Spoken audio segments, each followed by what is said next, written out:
Welcome to lecture number 7 of module 3. In this lecture onwards, I will be discussing about the voltage control. In the previous lecture from 1 to 6, we saw the modeling and how the frequency will be controlled of the system. So the voltage control basically related with the reactive power control, means the reactive power and the voltage both are related to each other. Now let us see that how a generator can control your frequency as well as voltage. So we can have this picture.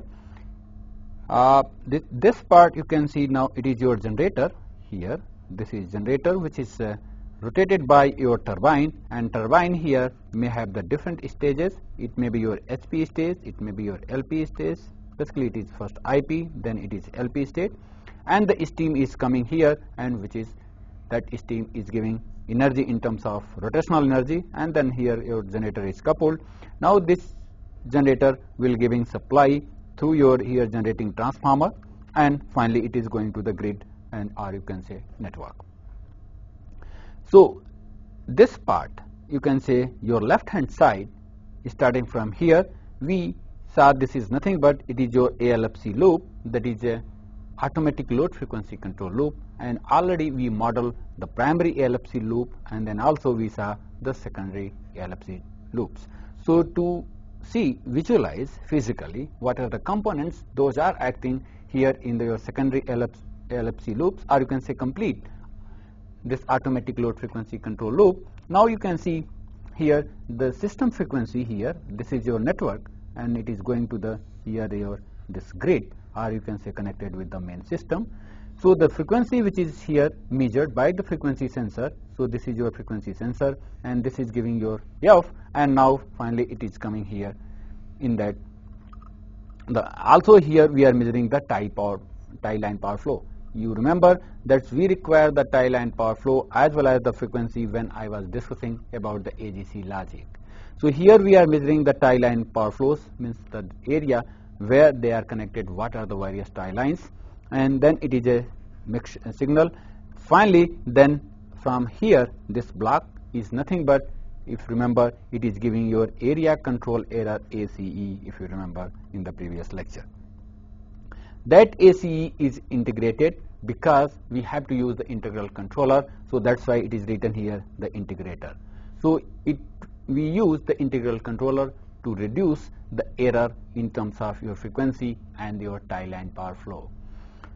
Then it is to do this, what we do, the speed changer, that is the input to the speed changer, that whether we have to increase or decrease, it depends upon what is the input coming here, and that it is decided by your ACE, that is a area control error.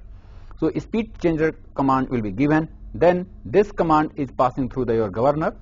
Here the governor, already we model the governor along with the time constant and the governor gain, and then it is coming to some hydraulic amplifier here basically, and then it is turbine. So whole this block, basically this block we model completely in one. Here governor, then we model the turbine. Here also we can see that we are just sensing the speed, and then we are giving to the speed governing system. So there are the two things here, it is measuring your speed, thereby frequency, and then it is controlling. So this complete loop up to this part we model here in analyze in the previous 6 lectures. Now we are coming to the AVR loop. This LFC, of course, it is controlling your frequency F. Now we are trying to see what will be the control of the voltage by the generators. Now here also this system voltage that is assessed here. This voltage basically here it is AC voltage, then we are using some rectifier and the filter circuit, and then it is giving your V magnitude at the terminal voltage, and once it is compared with the reference value here, the voltage reference is compared with the comparator, and that error, change in the voltage error, is given to amplifier. That will amplify because this magnitude is very, very small, and after amplification here it is going to your exciter, and this exciter is providing the field current to your alternator here. This is basically a field binding will be there, and it is doing that. So we can also sometimes give some auxiliary signals to the exciter. It is not only voltage, we can give some other signal, we will see later on. Then here we can give some auxiliary signal, and then it is called some power is given to you. Now here this exciter, as you know, it is also requires some power, and that power basically comes from this rotor. So normally this exciter is rotated through this rotating body of the turbine here. So we give some input power, and we'll see the model. So now we'll model here this amplifier, we'll model the exciter, we'll model here generator, and then using whole this loop, it is a one loop, it is called voltage control loop, or sometimes called AVR loop, sometimes also called here the excitation system of alternators. So here now we are discussing the voltage control. It is the part of alternator. We will see there are other devices in the system. They are also trying, they can control your reactive power and thereby the voltages. To see that, here let us see what are the various generation and absorption of the reactive power sources in your complete electric power system. Electric power system, once again I want to repeat that electric power system consists of your generators, transmission lines, and the distribution systems. So it is a complete, so where who are going to generate reactive power, who are the elements those are consuming reactive power, that we are going to analyze here. Then we will come to the sources, and then we will describe accordingly. First element here, of course, no doubt we start from the generators, but I will discuss generator later on. So we have to start first, another is your transmission system elements, and the transmission system elements are normally here, they are these three. Means the transmission of power is carried over on the transmission lines through the transformers and the cables. Transmission line here, they are called that they can generate reactive power, and they can also absorb the reactive power. How they can generate and how they can absorb, it all depends upon the loading of the system. Why I am calling this? Because a transmission line, if we can model here, this is your transmission line reactance, then it will have some resistance, and let's suppose I am modeling as a pi equivalent. So here what will be that? This will be the charging capacitance. Here let's suppose a pi model. This is grounded, and this is between bus I to J. Now whether it is this whole element is generating or absorbing, it depends on how much it is consuming and how much it is generating. Now the consumption here, let's suppose this current is flowing I here, and the voltage here, let's suppose the V constant at all buses, that is your sending end bus and the receiving end buses. So I can say the reactive power absorption is your nothing but your I square XL will be your reactive power absorption. But you know, these reactors are the good source of reactive power absorption. The capacitors are good source for generation of reactive power. So these capacitors will try to generate, and they will, what they will do, they will generate here X square upon Xc. Here Xc is including both. So now it depends your the reactive power here Q, whether it is a positive or negative. If this value is negative, then we can say this is generating reactive power. Means if this minus this, means this is loss, this is generation, means absorption minus generation. If this value is negative, then we can say this transmission line is generating reactive power, or if it is positive, then we can say this transmission line is absorbing reactive power. How come? You can see there are the two elements, the voltage. Voltage is normally the operating voltage or variation is very limited. Means it will only change plus minus 5% or maximum plus minus 10% in the lower voltage system. But the current, it can go from 0 to its full rated value. So this value varies quite high, it's quite more compared to this. This is almost constant. So whole this Q basically depends upon this current I.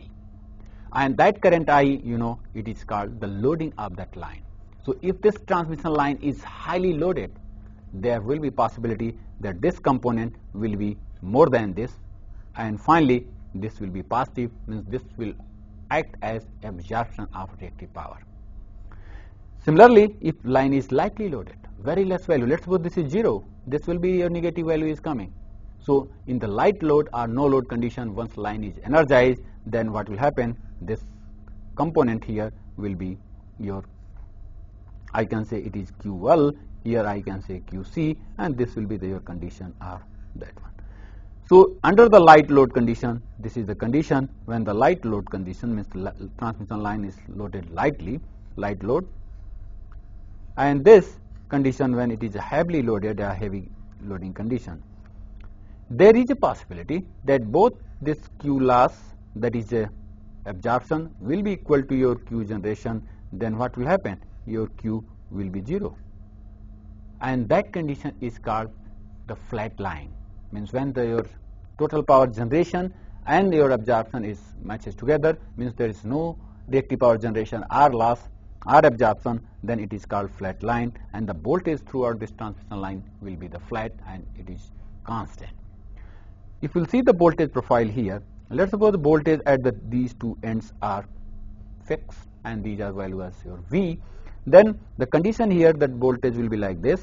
Here you can say Vi, here it is your Vj, magnitude I am talking, and there is a possibility that voltage will be like this or voltage will be sagging like this. So this will be the condition when your I here is more, means this condition when your QL is more than your QC, because it is going to absorb and the voltage will fall. So voltage will sag, you can say the voltage will be lesser here in the mid of the line. Here the reverse is true, means here basically your I square XL here will be less than your V square upon XC, and this is called light loaded condition. So you can see the voltage profile between the two nodes. If the voltage are fixed, it will be changing depending on the current which is flowing through these transmission lines. So we can say that transmission lines can generate or can absorb reactive power, and it all depends upon the loading of the line.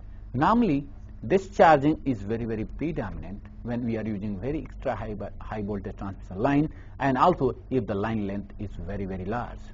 For the short transmission line, this value is very less, and always there will be either flat or it will be sagging nature. So all we know that the transmission line can be categorized as a short line, medium line and long line. Especially for medium and the long line, we can have all these type of possibility. So this transmission line can work as a generator or work on the absorption of reactive power, means both it can do. Now let us see the transformers.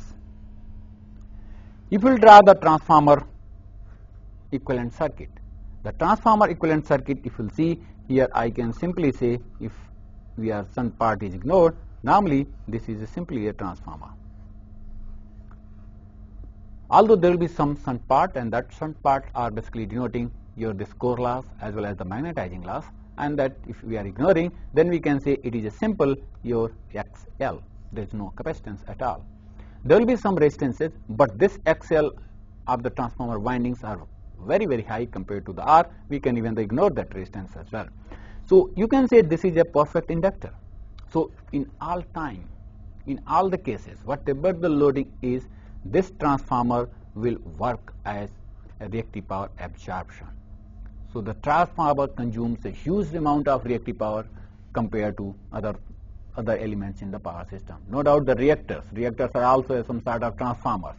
Simple windings are there. So they are also absorbing huge amount of reactive power. We will see later about the reactors. Now the transformers again can be of the different type. The transformer here, as I said, we can have some transformer with the type changing positions. Means it is called, let's suppose, your off load tapping transformer. Means normally some transformers are provided with the some tappings. Whenever the voltage is going to be less or higher, we can change the tappings and then we can increase the voltage or so. So what we are doing with the changing of the tapping, it is nothing but we are trying to provide some reactive power. For example, this is your line. With the help of tapping, some fictitious if you can model, here we are providing another device, here we are providing another some sort of generation. So one end it will be working as an inductor and one end it will be working as a capacitor. But addition here is always 0. So by changing the tappings, let's suppose you are increasing the tapping, this will work as a capacitor and it will try to increase the voltage of this end. However, if you want to go for the lower, then it will work as an inductor and this will work as a capacitor and there, so on and so forth. So it is called off load because we cannot change the tappings during the on load condition, because if you are changing the tapping, for example, let's suppose here you are having a tap, here these are the various taps, and suppose here just we are having right now and it is your connected, this is let's suppose your primary, this is your secondary, you are just changing from here one position to two position, there is some open circuit and that will be huge transient will be generated. So what we do to avoid that, and also there is a huge voltage here difference between these point 1 and 2. So what we do, first we de-energize, then we move the switch 1 to 2 and then we can again energize. So it is called off-load tapping position at tap changing transformers. And the tapping change, by the tapping we can change the voltage of that end. Either we can increase the tapping, voltage will increase, we will decrease the tapping, then again it will decrease. Another transformer here, since it is not always possible that to de-energize the transformer or then go for the tapping, because again that will create another problem because your supply will be interrupted. So if your transformers are small and other things, then we can go for the interrupting a small load. But if you are working about the big transformer and the power transformer, those are you can say interconnecting transformer ICTs connecting 400 by 220 lines, it is not possible to de-energize and then change the tapping. So for that, normally we have the online tap changing positions. As you know, online means that is sometimes called on load tap changing. So here it is called OLTC transformer, tap changing transformers. They are used, and here we try to do in such a fashion. Again, the purpose is same, that we can change the voltage by changing the tapping of the transformer. For one example, I can explain you how they are done. Let's suppose you are having here the transformer winding. Here we are having also some binding, and there are the different tappings are there. Here you can see. Now what we do here, we have some 180 degree here, there's 90 degree displace bindings are there, and then let's suppose we are having positions here as well as here. Now this is your position 1, you can say right, it is position 0, here 1, 2 and 3. What will happen, this is now only this binding is coming into the picture and the voltage is there. If you want to change the position from here 0 to 1, we have to, again as I said, if you are suddenly changing, there will be huge spark and there will be possibility of the breakdown of the insulation. So what we do, we normally put here with the some switches S1 and S2. First what we do, we open this, then we change here. In that condition, what will happen? You can open this and then you can change here, however it is connected. So in that condition here, there is some mismatch in the voltage. Here this voltage is added here with this voltage. So that amount is very, very small, no doubt. So, but once you are here, you have moved here, then what you can do, then you can open here, you can close this, you can open here and then you can shift here. So in one operation you have to open and close, at least 6 and 8 operations are required, and then we can move in this second two position, and there is no need to de-energize, means in working condition we can change the tapping. This is called your online tap changer transformer. Another transformer is also called the booster transformer. Booster transformers are basically nothing but, if you are having a transmission line, let's suppose here, this is a transmission line, if anyhow we can change the voltage, we are injecting a series voltage in the transmission line here, and that value basically coming from somewhere here the transformer, and we are having some tappings here, you can say different tappings voltage we are adding. So this voltage here, this end basically we are adding with this VI here in this phase, and then here it is called the boosting transformer, means voltage at the J, here it is your I, will be nothing but your Vj will be your Vi plus change in the voltage I, and then the voltage is boosted. So this is basically called the booster transformer, to again change the boosting the voltage. This is here we are adding the series voltage in the transmission line to increase the voltage control. Another device here, as I can say, another device is your cable. We know that the difference in the transmission and cables, the transmission is having the wires 3 different phases. They are quite apart, almost it is a 4-5 meters at least. They are 3 phases are allocated. So what happens, the distance between the phases are very high, so the capacitance formed here, this value is very less. However, in the cables they are very close to each other. Again, they are insulated by thick insulators, but they are very close, so the charging value is very high. But at the same time, inductor value will be very less. We know that the distance, you know this L here, how it is related with the distance. You know this capacitor here, it is your 2 pi epsilon naught upon ln d upon r. Here we know the 2 pi into 10 power something into ln d upon r. This is some factor here we use. Now if the d is more, L will be more. So in this transmission line, d is more, larger, then what we do? Here we get L higher value and C is smaller value. However, in cable we will get the reverse here, C higher and L lower. What happens here? Whatever the loading, this XL is very small, this value is very small because the C is very large. So the cables normally they generate huge reactive power, and that's why you can say the cable, we cannot have more than 50 kilometers cable, because what will happen, a cable if you are having more than certain distance, normally it is 50-60 kilometer, here there is load is 0, you will be getting here the I full rated current. Means if you are increasing the load here even the fraction of megawatt, this line will puncture, this cable will puncture. So we have to go for the smaller distance cables, and that's why the DC is proposed. Suppose you want to have a bigger cable than required, that suppose you are connecting 2 islands, they are, let's suppose, 100 kilometer apart. So what is the option? Only the DC cables. So we have to have the DC transmission for that. So these are the problem in AC, already I have discussed in the very beginning. But the cables, they are normally only generate reactive powers. They never absorb whatever the loading will be. Another device is capacitor. Again, the capacitors are used very widely in the distribution system. Again, they can be connected in the shunt of the system, that is connected to the bus, to the ground in between, or they are connected in the series of the 2 buses. So if they are connected as a shunt, then it is shunt capacitors, and other are series capacitors. Now let us see how we can analyze them.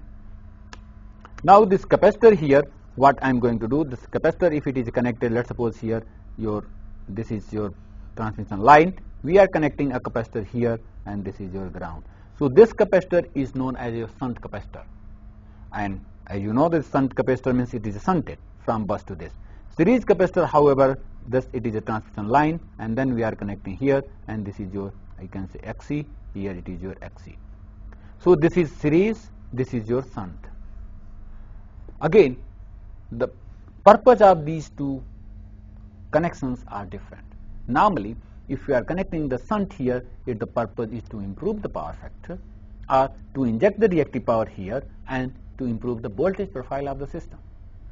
If voltage of this system is changed, there will be the possibility the voltage of neighboring connections, they will be also affected and they will be modified.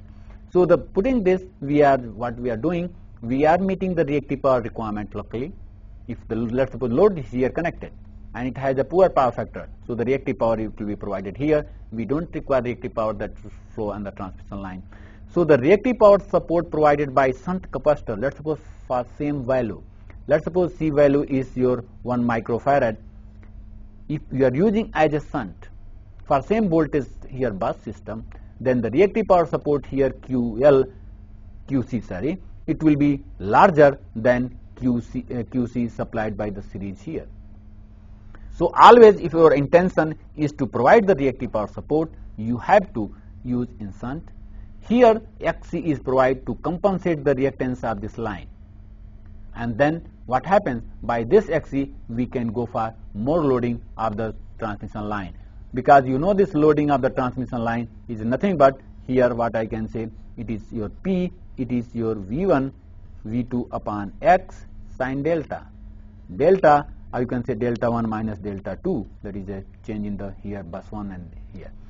Now this X, if there is no capacitor, this is your simply XL, that is a inductance of the line, this reactance omega L. So what we are going to do, if we are putting this Xc, then here I can say minus Xc will be there, and this value is now reduced. Then the power flow over this line is increased. However, the power flow control effect of this capacitor is very, very less. So now I can summarize here, putting the shunt and series capacitor means your shunt capacitors, here I can say shunt capacitors, and here your series, here it provides more reactive power and here it provides less reactive power. First difference here. Second, here it increases the power flow over the transmission line. Here, it is impact is less, so I can say less power flow control. Here it is more power flow control over the line. Also here the insulation level, the third comparison, if you can see the in series here, this is if line is 400, then you have to provide this capacitor of the 400 insulation level from here line to ground. So they must be protected very carefully, and the insulation level must be proper. Here no doubt this one end is grounded, here is the high voltage, and we have to go for that. So normally if this capacitor is short circuited, there is a huge transient and other problems occur. But here if short circuit, this will no doubt this will work as a fault. Here this will not work as a fault. So we can compare and we can go for the advantage and disadvantage. We will find the application of these two type of capacitors are different. Here for the voltage control, always we go for the shunt. However, if we want to control power in that line, the series option is better. So another device that is very popular and it is used especially in the extra high voltage system. It is never used in the distribution system. However, the capacitors are very common in the distribution system. Always we try to meet the reactive power demand locally, because your loads basically they are the good source of reactive power consumptions. So they are basically, that reactive power must be met locally to take care of that.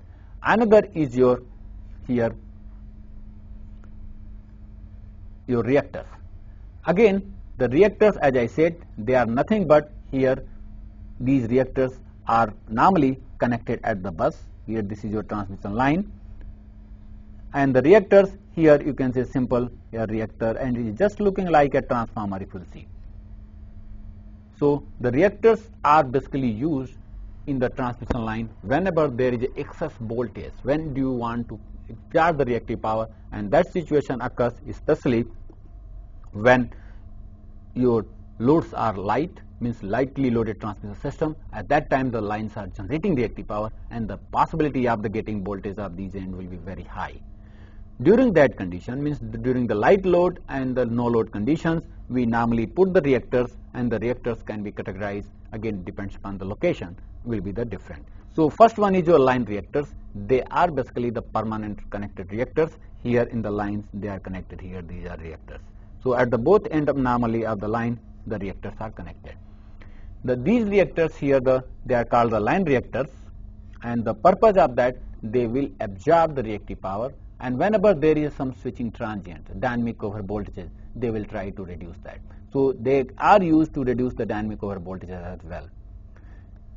Another is your bus reactors. Bus reactors here normally, this is your bus. Here normally we use with some switch, and here that bus reactors are there. These bus reactors are not permanently connected, means they are normally in the off condition, and whenever they require we can switch in, and then we can switch it out when they are not required. So this is your bus reactors. They are connected at the bus, and normally they are connected in the substation.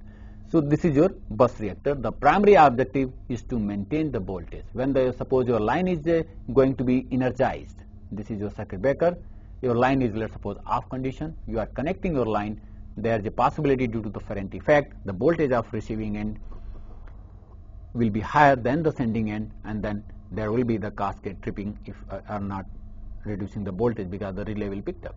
High voltage, over voltage relay will take care, and then again it will be de-energized.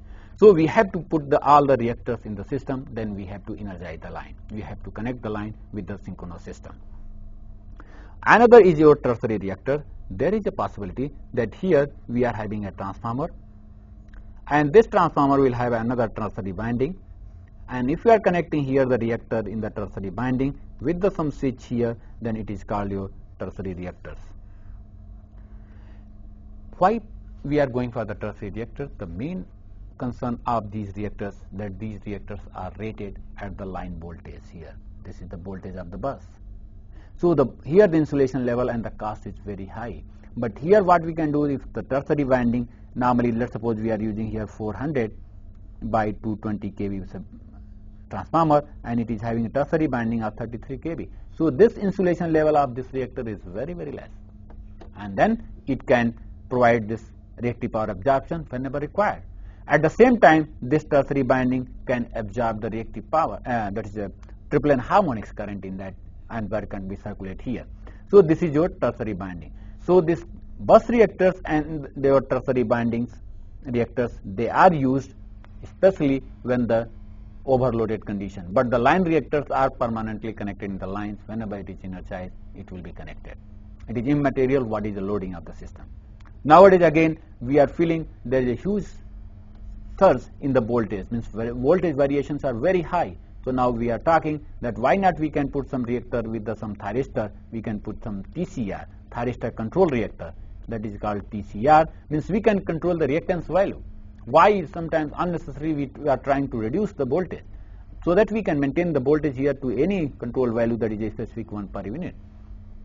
But putting these thyristors, the cost will increase, and nowadays in several places in HRC here in India, we are having the TCR rather than simple your inductor, that is reactor. So that is also possible. Another, that is a reactive power consumption or generation, we can say. So this device always absorbs reactive power. Inductor always absorbs, capacitor always generates. If combination of that, then we have to see what is the condition, which one is higher. Now another, that is before going to the synchronous machine, I will just discuss about the loads. Loads here you can see in a whole system.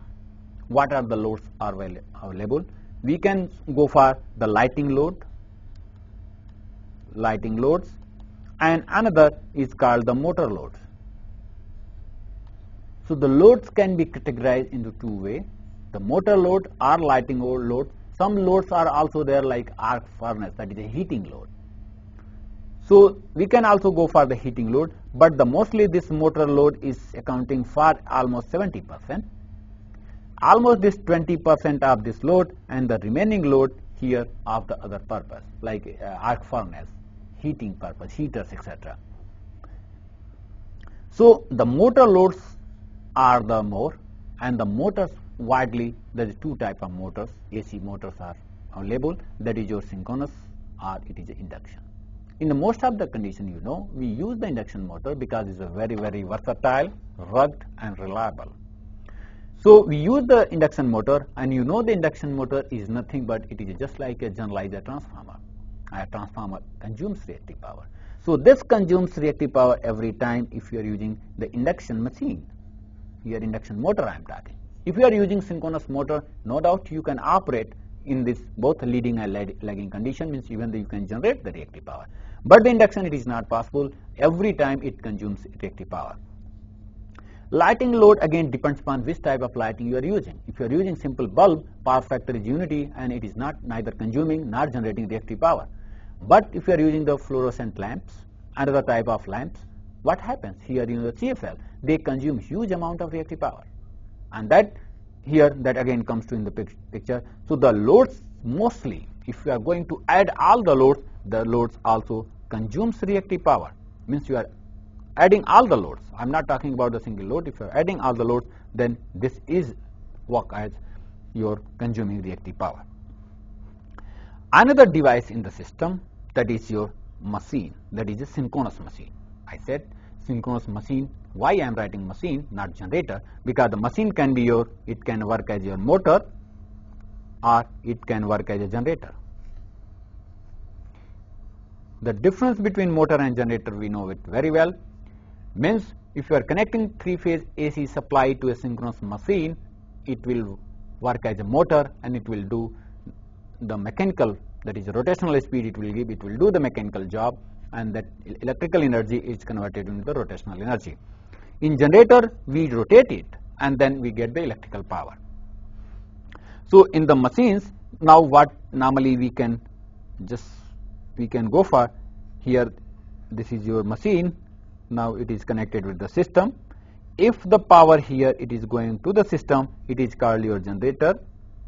If here this is your synchronous machine and the power coming from the system, you can say it is a motor.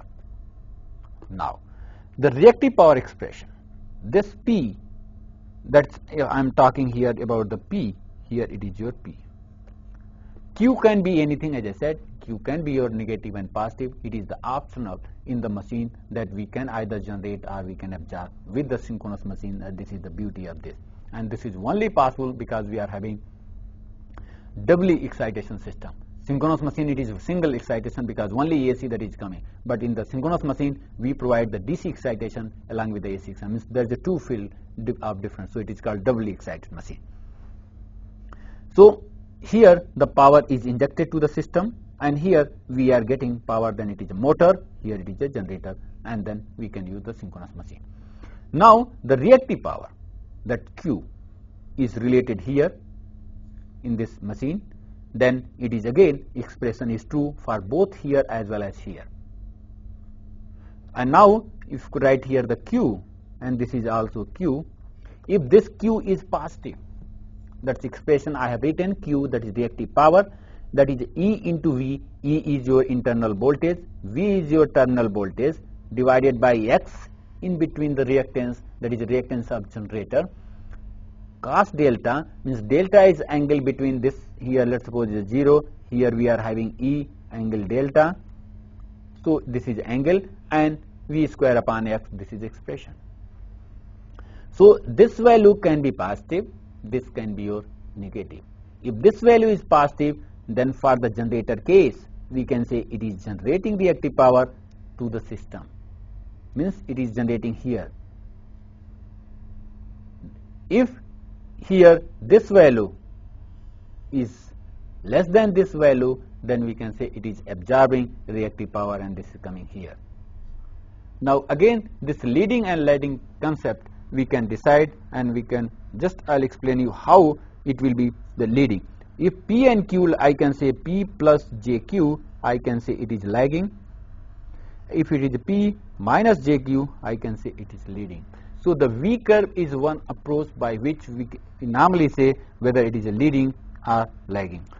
Okay, let us see the leading and lagging. Normally that is decided by here it is known as the V curve, that is very, very popular. Here if you are the field current, here if you go for the field current IF, here I can say your armature current, if they are going to be related, then we normally get a V curve here like this. So again the whether it is a leading, one side it is leading, another side is lagging, and this here IF is directly proportional to E, we will see later. So if IF is more, means this component is more than this, then it is a positive, and in the generator case it is called your lagging case, and this one is your leading. So we operate the generators in mostly the lagging case of the generator, no doubt. Remember here lagging for the generators. However, for motors, why here the lagging you can see the P plus JQ is there.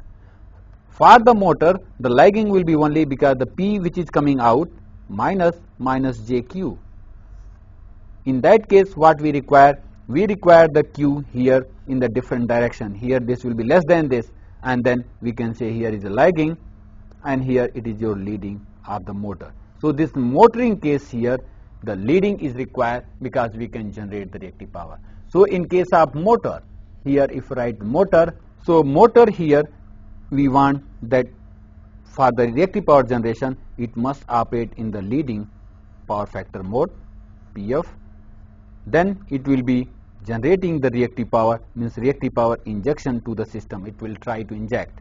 However, for the generator if we are operating the lagging PF, then it will the Q will be injected in the system. Reverse is also true. and it all depends upon what is the value of E here. Normally the delta, as I said, delta is decided by the power flow. So only this E, which is the excitation voltage, and this field excitation decides the reactive power of the generator, as I have written here. So this E can be controlled in a such a fashion that we can make this component more than this, or we can make this component less than this, or we can make it equal to this, then it will be 0. So this E control is basically called the excitation control of the system of your loop. In other here the devices which I explained earlier one, there was no control. If you are not using any other extra power electronics devices, because if you are, for example, your reactor, once reactor is connected here in the system, then it will be providing the reactive power support, means here it will be absorbing reactive power from the system. Now you cannot have control. Here your this Q, L, this of absorption will be nothing but your V square upon this reactance of that inductor. So XL is fixed, omega is fixed, then V, the voltage, whatever the system voltage will be there, it will be absorbing. You cannot control. Similarly for the capacitors, similarly for the load. Load can be changed because the motor load will be the different, then reactive power consumption can be changed, but we normally never control because the real power is fixed. Transmission line, here you cannot control the parameters. Parameter XL and other things are the same, and the loading you can, of course, can be changed, but it is not in our hand because the load are keep on changing. So the only the control option which we are having, either we can have the reactors with the some controllable devices. For example, as I said here, let's suppose we are having some firing angle control and we can change the reactance here. Similarly, the capacitance can be changed. Then it is another device which is called flexible AC transmission systems, FACS devices. Means we are using any power electronic devices that is known as flexible AC transmission systems. Then we can control.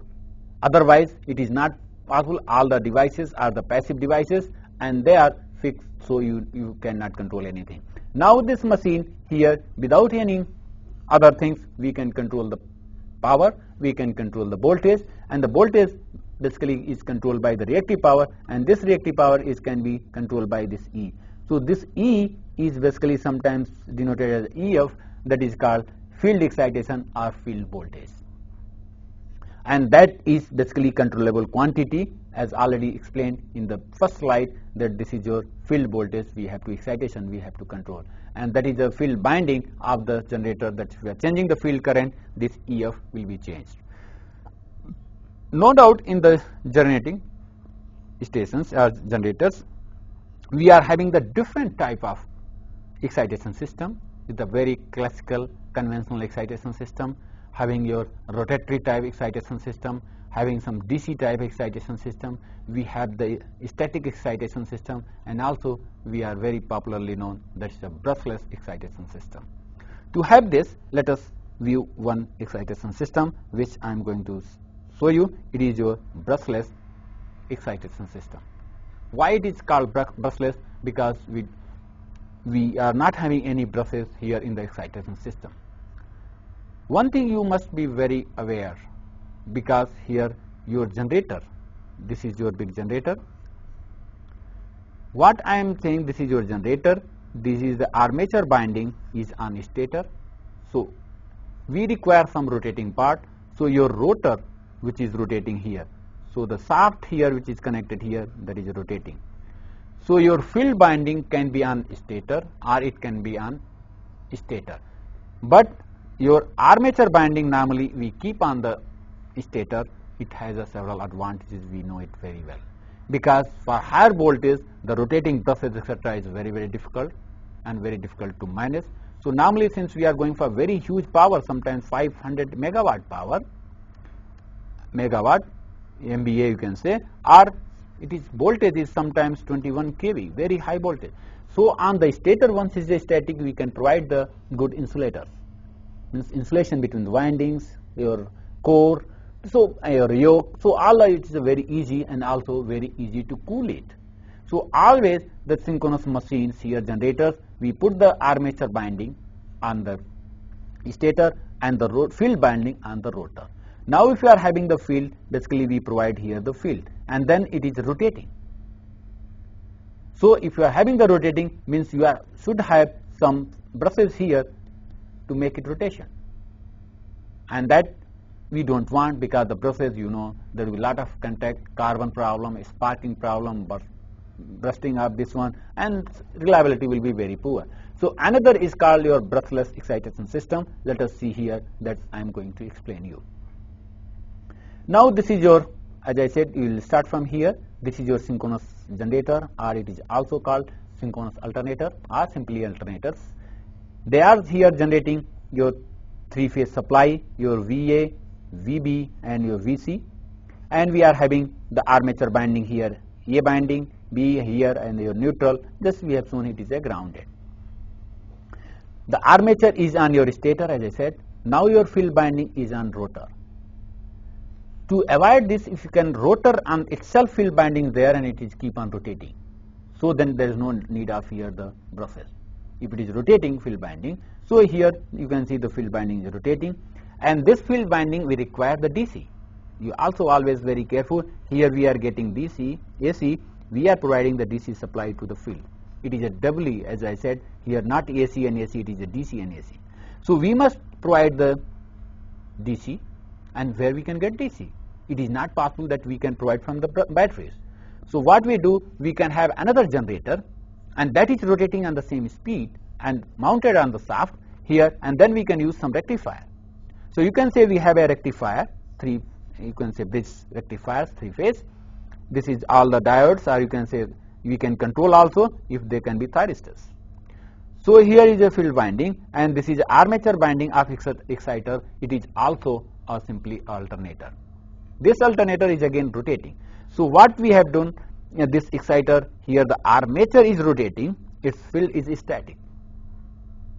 Means now we are putting the winding on armature on the rotor, and then here we are generating three-phase, that is we are here the rectifier, and finally we are getting here the DC current, that is the field current, and this field current is generating your field voltage, and then it is generating your EF, excitation voltage. Now since it is another alternator, it is no doubt it is a small power, because the field power is very, very small. So this rating is very small, and then we can go even for your armature bindings on your rotor, and here the field binding is on stator. That field binding is now getting supply from somewhere. So what we are doing here, we are having some CTs and PTing. Now we will come later this part. Here we are just the potential transformers are there, and then we are just using filter and rectifier circuit. We are just getting the voltage. This voltage here we are comparing here. This is your comparator. Means comparing this V reference, what we want the reference voltage of this terminal voltage. To have this, we are comparing the actual voltage, and then we are just comparing, and this error signal is given to an amplifier. Now for this sake of simplicity, you should forget this GS and GF functions. Normally they are used, and they are called the stability compensators. This is a feedback gain, and this is a series transfer function gain. Because we try to stabilize this loop, we will see later, this loop is sometimes very critical, it may not be stable. So we have to go for some compensator. But normally if they are not there, so simply it will be your, this value is coming, and this is not there.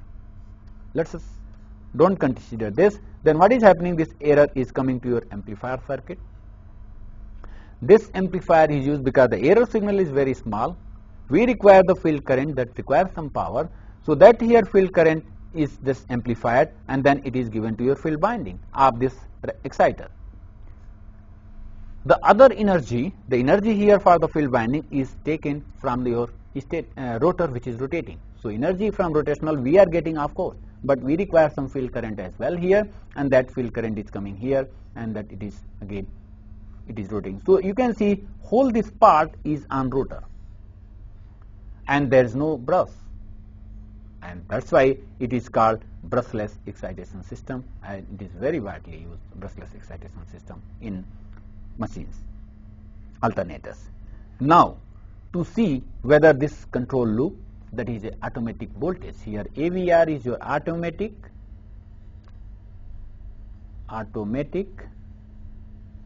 voltage, sometimes called regulator loop, so AVR loop, or sometimes called excitation loop. So this is whole one loop. You can say some feedback is there and keep on trying to maintaining this voltage to its reference setting. Now to see its performance, to see whether we require some stability compensation devices or not, we have to model each and every component. We have to model amplifier, we have to model the exciter, and we have to model this synchronous alternator dynamics. The rectifier dynamics is very fast, there is no need to model. So we can directly take this current here, and we will see the time constant of rectifiers are very, very small compared to the other, because this is a rotating mass. Here also some rotation part is involved. Amplifier, we require some gain to amplify, and that gain is sometimes very, very critical, and then we have to decide what should be the gain, and we will see the stability and the accuracy criteria are conflicting together, and then we have to go for some compensating mechanism, and here maybe your series compensation or some compensation, you can say feedback compensations are required.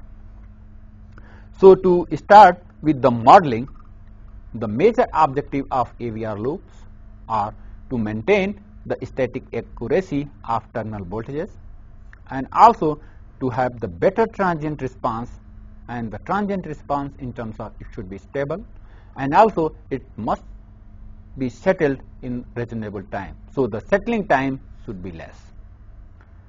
So first component, as I said, is your amplifier model. Amplifier may be any time, it may be amplitude amplifiers and so on and so forth. And we can have the first order amplifier model, and here I can say the transfer function of amplifier, that is a GA, it is nothing but Ka, that is a gain of amplifier, over 1 plus STA, and this TA is the time constant of amplifier. We will see the time constant of the amplifier later on. So we can have the first order model of your amplifier, and it is available in the several literatures, and then we can say this one. So what will your VR? From here again you can see this is your VR voltage. This voltage here, that is coming, your E is coming here. So E multiplied by GS, we are getting VR. So I can say simply here, so VR will be your E, that is error signal. This error signal is nothing but it is the difference of your reference minus your actual terminal voltage, this is that one, and then it is multiplied by the transfer function of your amplifier. So we can say here, we can write in this VR, that is a excitation field voltage here, exciter field voltage, not generator field voltage. Here VR is the GA multiplied by EA, or in difference form, if you are talking about the small change, we can write change in the VR is equal to your GA into ES, and this is your one transfer function model we will see, and then VR we can relate it. So next component is your exciter, and now we have to model the exciter as well, and now we can assume that the field is having your RE and LE, means if you will see here in our previous case, this block diagram, this here value is having RE and the LE. LE is the inductance and RE is the resistance, and then we can write here the voltage equation, means I can write this VR will be nothing but your RE IE plus your LE DIE upon dt. So this we can write this differential equation. For this VR we know we got from previous stage, and this here we can write a equation in terms of time derivative. So from here what we can do, we can now come to this, what is the change here, we can write as I said VR is equal to RE multiplied by current in that excitation field, LE into the differentiation of your excitation current, field current here, divided by dt. So we can take the Laplace transform then, and we can simplify, means we can write here it is nothing but your VRS will be equal to your RE plus here your LES, and we can say it is your IES here, this value will be coming. So from here we can take this, and VR upon IE is nothing but your RE plus LES. S is your Laplace S variable. We also know this voltage, that is a field voltage, which is we can directly write that the VF will be proportional to IF. This VF is nothing but it is IF, means whatever the current which is coming here, that is related with this, proportional to this. I can say this VF is some constant KF multiplied by IF. Now this VF will be equal to your I1 into RF. Why? We'll again coming back to this, see this picture. Sorry, this picture, let us see the again black diagram, bigger one here. This VF and IF, this voltage here related, they are basically directly related here. What will be the current here? We can relate this VR with this one, IF, and IF is basically proportional to the VF which is coming here. This time constant is very less, negligible. So I can say here this transfer function, that's your VF will be, in other terms, it is terms of your IR, that is a current here, and then we can replace the value from here and we'll get this value. Means we can put the K1 here, we can put this IR and we can get this value very well. Okay, so here VF, yes, here it is your E basically, and this E we can replace from here in this equation, and then we can get K1 upon RE plus LE VR. So now we can say it is your here VF upon, I can say VF upon your VR in S domain. Here it is your nothing but your excitation transfer function, and now I can say here this K upon 1 plus STE is your the transfer function. Means here it is nothing but your K1 RE plus LES, or we can say if we divide RE in both way, I can say K1 divided by RE over 1 plus LE upon RE. Yes, what is this LE upon RE? It is a time constant here, thus I said is a time constant of excitation winding, field winding basically, and this is some gain. So we can write the transfer function of this here, your excitation winding. Now after that, again we have to model this excitation. We have modeled the excitation, now we have to model the alternator, and that we'll discuss in the next lecture. Now I can recap. In this lecture we saw the various sources and sinks of reactive power generation and absorption. We saw the transmission line, cables, load, reactors, capacitors, transformers, and also we saw the synchronous machine, that is your alternator and the motors. Then we started with the AVR loop, that is automatic voltage regulators loop or excitation loop, and then we model amplifier, excitation, and next we will model the generators, and then we'll come to a complete loop, and then we'll analyze the behavior, means static as well as the dynamic response of that loop in the next lecture.